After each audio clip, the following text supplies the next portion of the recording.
Welcome back to Green Line. When Riaan and I decided to live a more sustainable life using fewer natural resources and more clean power, we felt that we had to start from scratch and build a bioclimatic home, which is the house and the studio that you see around us for Green Line. Of course, being television producers, we couldn't help ourselves but film a television show. The show was called Love and Mortar, and it was sharing our green building journey with you. The show has come to an end, but our living off the grid has simply gotten better and better. Eco-friendly with a garden too. With love for what it's worth, we'll build it. Both of us are incredibly aware of what's happening to our environment. We've spent a lot of time in the bush, in various wild spaces, ocean environments, and we've seen the first-hand effects of what's happening to various species. The pollution levels out there are also dreadful, and we just felt that going off the grid was vital. It was absolutely important, and when we first spoke about it, we were told it's going to be really impossible, it's difficult, and that was what we believed. But until we actually said, right, let's find out for ourselves if we can or can't do this, we didn't really think it was possible. We do a lot of energy futures. We try and predict the future of energy consumption, and we just cannot continue as a world to consume the energy per capita that we currently are. People have to conserve, and they have to find other ways of utilizing and getting energy other than from the state utility or from the power provider. While we were building the house, we had a visit from Eskom, and they gave us an estimate as to what our monthly electricity bill would be, and we were looking at about 4,500 Rand per month if we weren't off the grid. So I think that from a financial perspective, it's been very clever and very smart to pay the money up front and also pay our panels off over a period of time. It will take us about 4 years to pay off all the panels, and then it's all for free.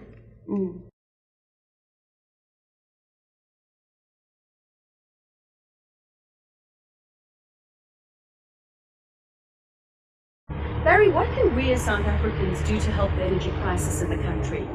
Michelle, the amazing thing about it is that there's roughly 45 million South Africans. Now, any small number multiplied by 45 million is a big number. So the amazing thing is if every South African just saved 100 watts, which is the size of a typical old incandescent light bulb, we would save 4 gigawatts or 4,000 megawatts in this country, which is the size of the Medupi power station that Eskom's now building. So people think that I have to save a lot of power or that it's someone else's problem. If every South African just saved 100 watts, it would make a huge difference to all of our lives. I think everybody should start with a geyser, to go with a solar geyser, because I think about 60% of your electricity bill is made up by the geyser.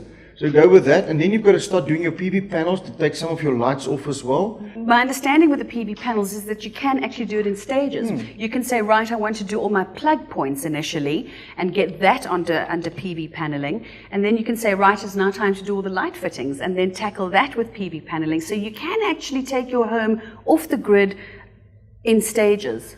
You can start small, you can address a few issues in your home, and you can save a few hundred megawatts, which will make a massive difference to the country.